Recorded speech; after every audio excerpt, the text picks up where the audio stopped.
Okay, today we're going to be talking about the AA degree worksheet, and I consider this a roadmap.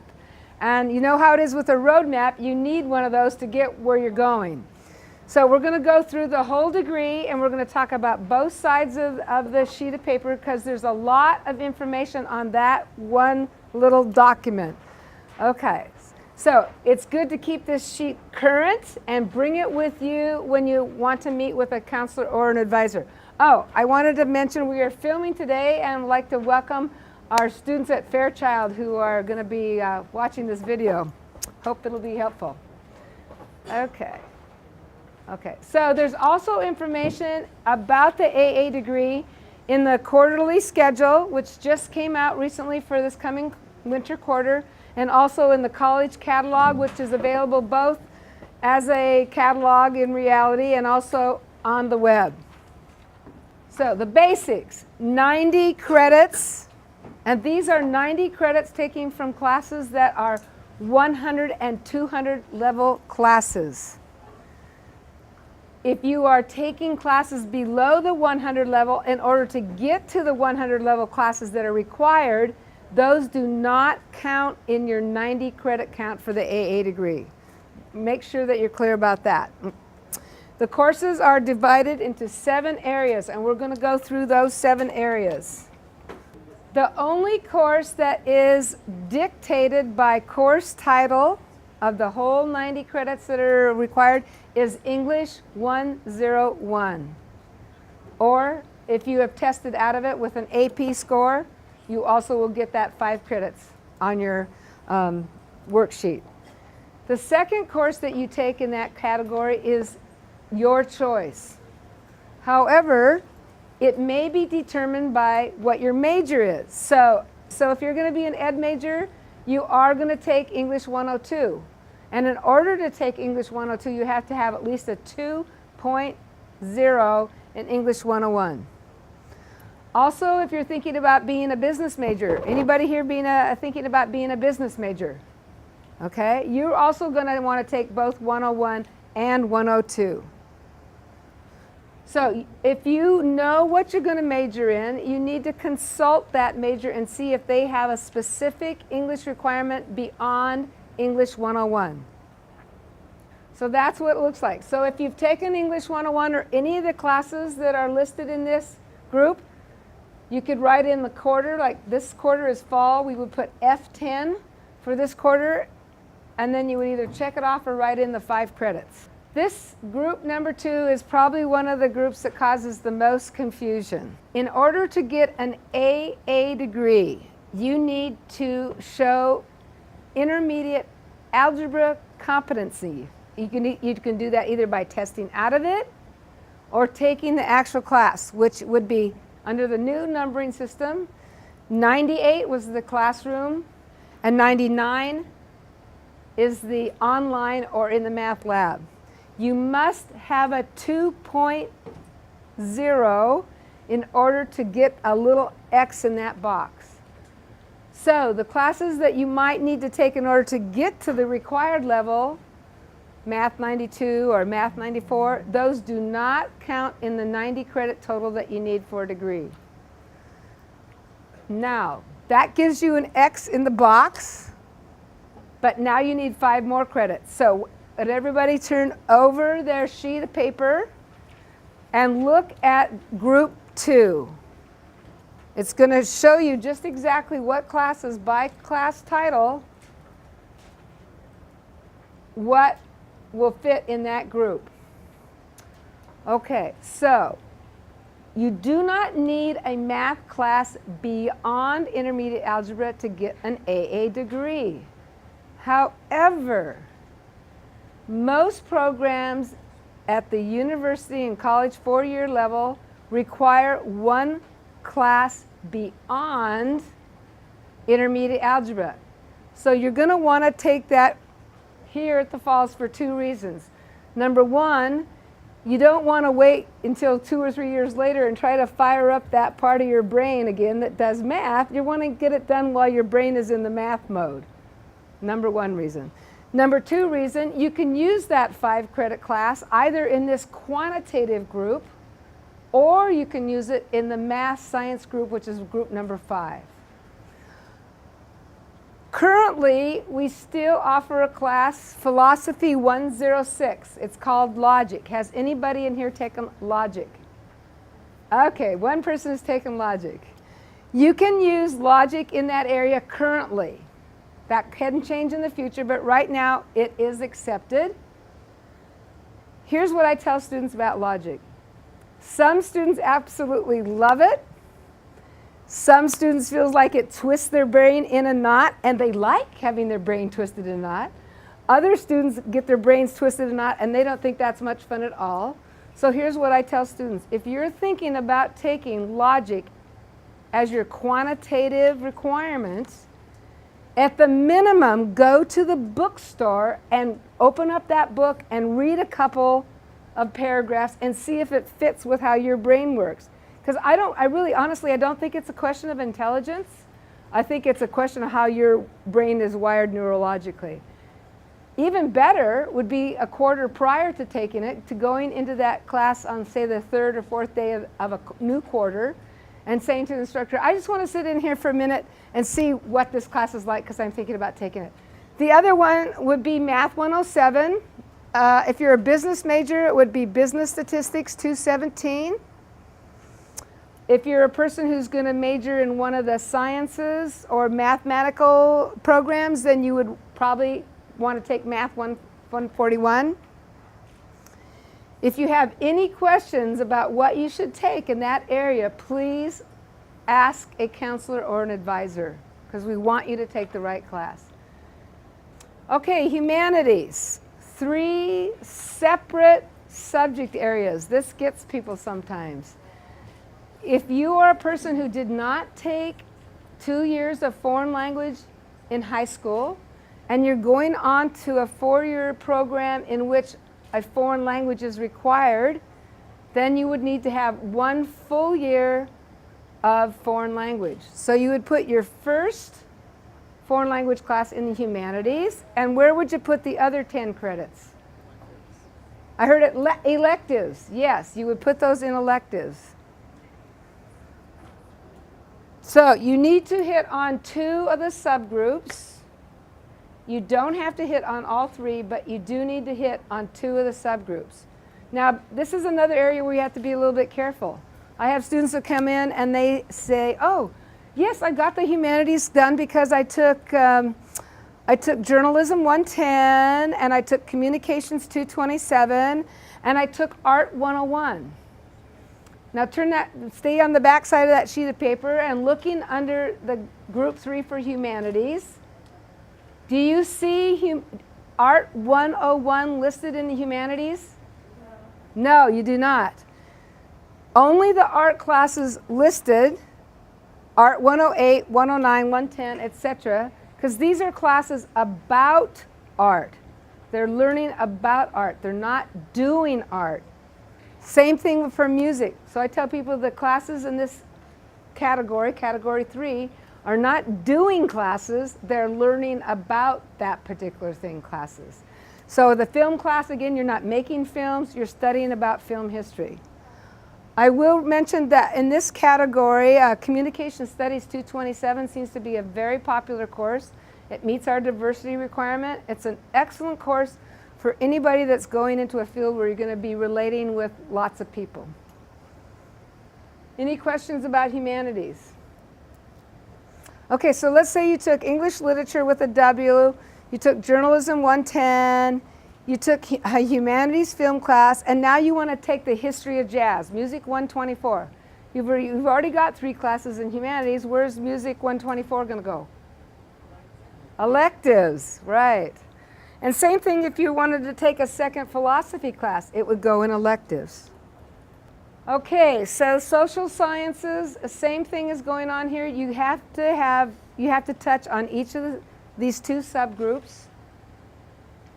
And what you choose in this area might be dictated or influenced by what you're thinking about what you want to do when you go on to the 4-year school.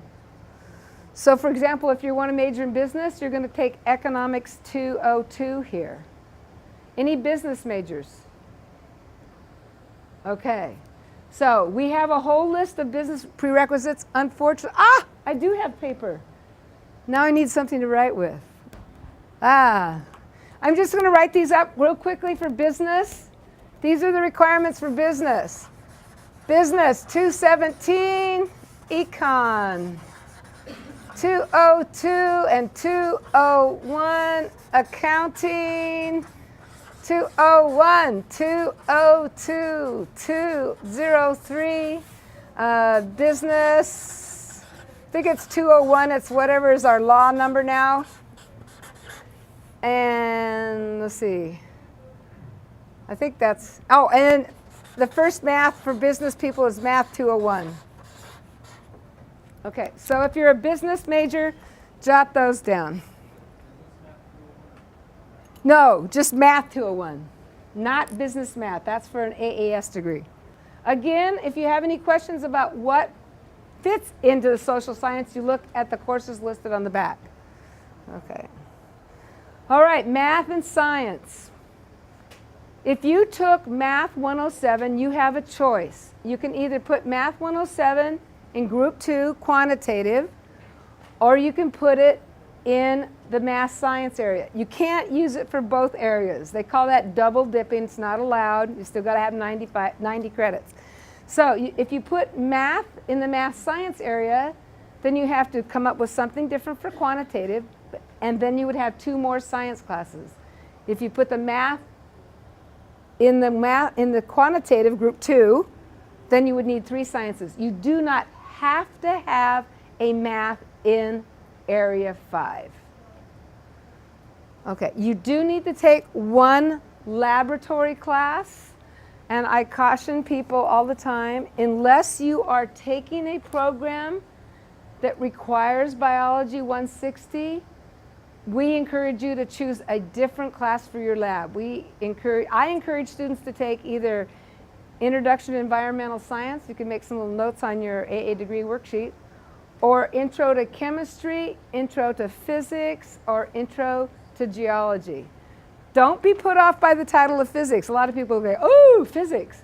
But actually, I can tell you easily 95% of the people that I encourage to take physics come back and they love it. It's not a class designed for science majors.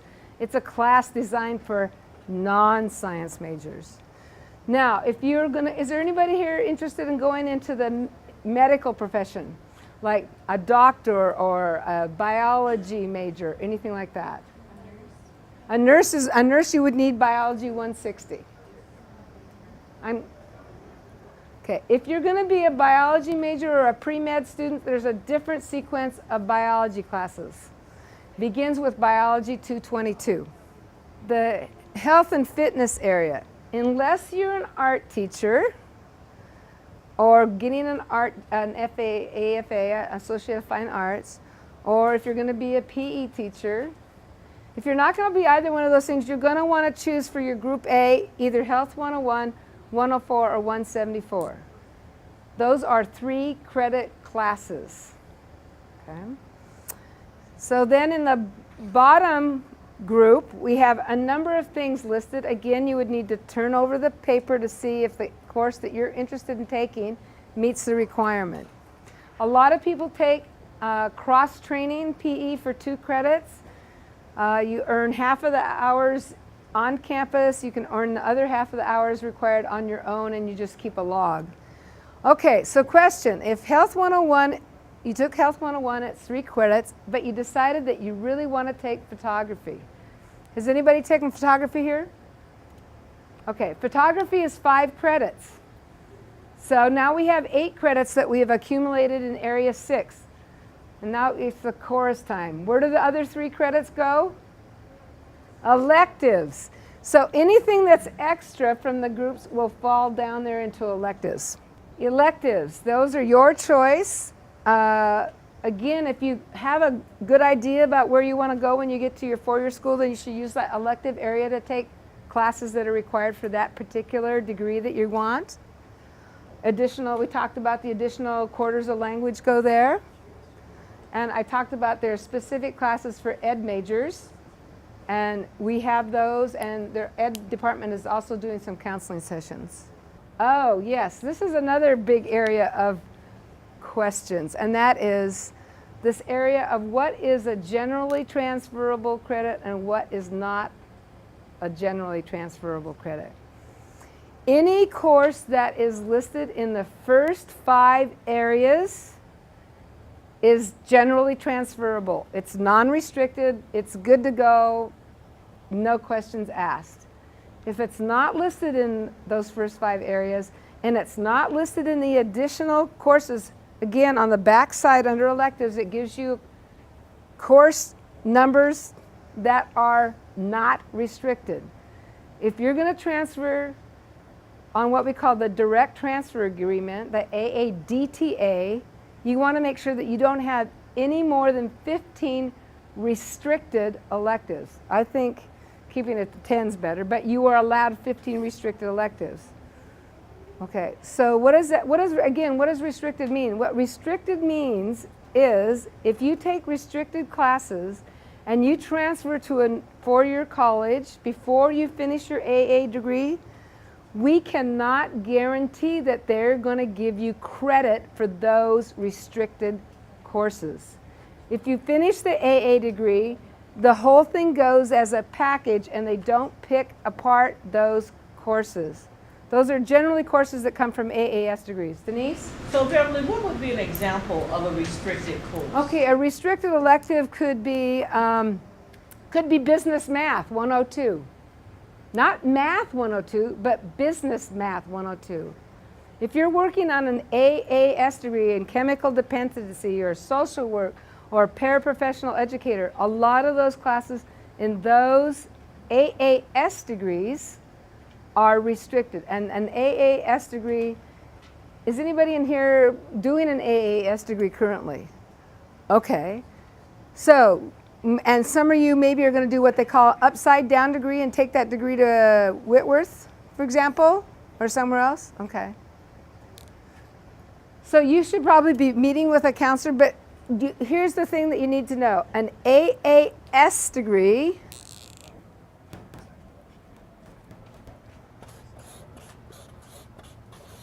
is a degree that's focused in a particular area, 2 years, go to work. The AA degree is 2 years, and the primary result is going to a 4-year school. But there are some schools that offer what we call an upside down degree. And I really don't have time to go into that today, but I can answer questions afterwards about it. A lot of students take extra PE, in other words, PE that goes beyond what's required for the AA degree, and that's fine. Some people find that it helps them keep stress down, helps them do better in their classes, but just be aware that they are restricted and they're not moving you further down the road in terms of courses that are probably going to be required for your major. So you got to kind of balance that. All right, now we're going to talk about the W and the D. Okay. W and D are elements that are added to a class more than likely that you will take either in the social sciences or the humanities, or it could be an elective class.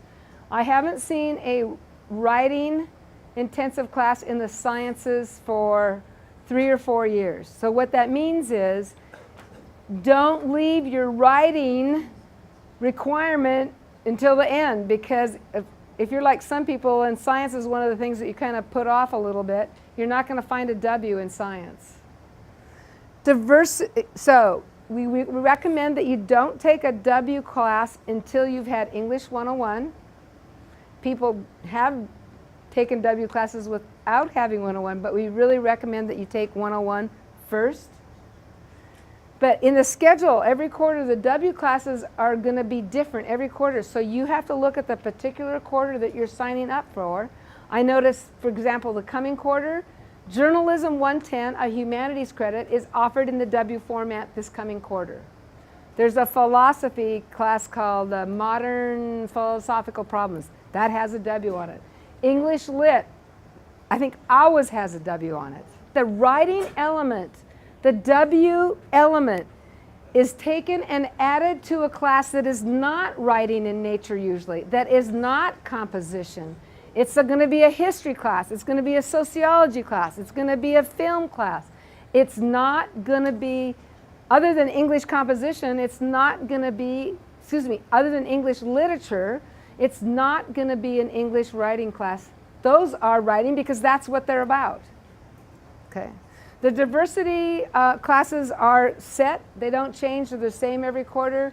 Things like jazz history, non-Western art, some sort of history of Latin America. And again, they'll have the D right next to the course title in the schedule. So be knowledgeable of the important dates every quarter. So look for those. I tell people in the quarterly schedule on about page 5 you have a big full page now, thank goodness, instead of being buried about this big on page 13, that says these are the important dates of the quarter. Take that out, keep it in your notebook or pin it up on your home bulletin board or something, but be aware of the important dates. And always register as soon as you are able. You've probably noticed we're really crowded. Look at all the people in this room today. The campus is crowded. You're going to get your best choices. The sooner you register, the better choices you're going to get. Graduation application. I can't tell you how many people come into my office and they say, oh, I think I'm going to graduate at the end of winter quarter. And I say, well, have you applied for graduation yet? Well, no, I'm not graduating until next quarter. No. We want you to apply for graduation when you get to that halfway mark, which is 46. It's actually, somewhere between 45 and 46, but 46 credits. Because number one, guess what? You have to make a graduation application and pay the $20 to get a diploma from us. We're not going to give it to you without you doing that. So pay it when you get to the halfway mark. Why? Because every quarter you're going to get information that says something like this. In addition to the classes that you've already taken and the classes that you're currently enrolled in, this is what you need to do to finish. A, B, C. Then you're not going to get off on the wrong road. You're going to be on the right path to your degree and you're not going to waste any time. Okay?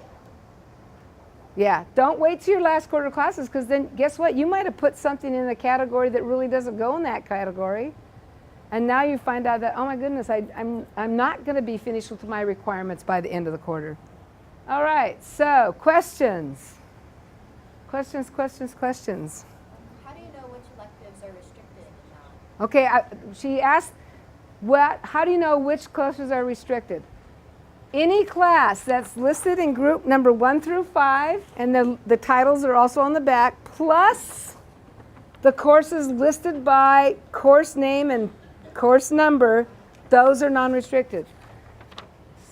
Okay. So here's another little piece of information that you might not know. Let's say you get to the end of spring quarter and you only have one 5-credit class in the social sciences areas to complete. And you really had your heart set on starting at Eastern or WSU or where else? Gonzaga, most colleges. And you've got that one more class to do. Well, guess what? You can go ahead and apply to that college. You can go ahead and start going to that college. And then in that first quarter while you're at Eastern or WSU, you can take that 5 credits in the social science, send it back to us. We check off that you've met your requirements, and we send you your diploma. So there's no need to stay here for that 1 5 or possibly 2 5-credit classes that you need. You can take them at your 4-year college if that's what you want to do. They're totally okay with that. Okay. Where do we find this graduation application? The question is, where do we find a graduation application? You can get them either in admissions. We usually have them in the counseling department, and also they're available online. And they're telling us that not too far down the road, it's going to be online graduation application only. And here's another thing you need to know about your degree, and that is, once you've started your AA degree, you come under the rules, so to speak, of what the degree requirements are when you enter. If you stay enrolled in school, it doesn't matter whether you're in 5 credits or 15 credits, but if you stay in school and you don't stop out for more than 3 quarters, and summer does not count in that 3, then you're still under those same rules. If you stop out for more than 3 quarters and you go and do other things and you come back, and if the requirements for the degree have changed, you will be held accountable to the new requirements. And that especially is going to be a question in that area of quantitative studies. So just know that that's might be happening. Earlier you mentioned that you don't recommend biology for non-science majors. That's correct. For your lab class. What if your university that you're applying to asks for some kind of biology but doesn't specify a lab, and you've already taken a lab class? Is there such a thing as a non-lab bio? There isn't, but there's a biology class called 110, Insects and People, that you would have to check with your college where you're going to see if they would accept that. It is under the title biology, and it is a lab class, but it's not that 160. Well, I know some schools, like when it comes to like social problems, like they Uh-huh. want you to have an intro to social problems. Uh-huh. But there's the 101 and then there's the 201. What happens if you take the 201, which is Okay, her question is that we have a class here called Social Problems 201, and it does not, as far as I know, have a prerequisite, so you do not have to take Introduction to Sociology before you take Social Problems 201. Now, in psychology, you do have to take the Introduction to Psychology class if you want to take any of the other other psychology classes. But in sociology, to my knowledge, you do not need to take the intro in order to take the 201 class. Okay, anybody else? Okay, so make sure, some of you came in late. Did we get everybody's name? Okay, good. So I'll have you unblock, those of you who are under 30. Thank you for coming.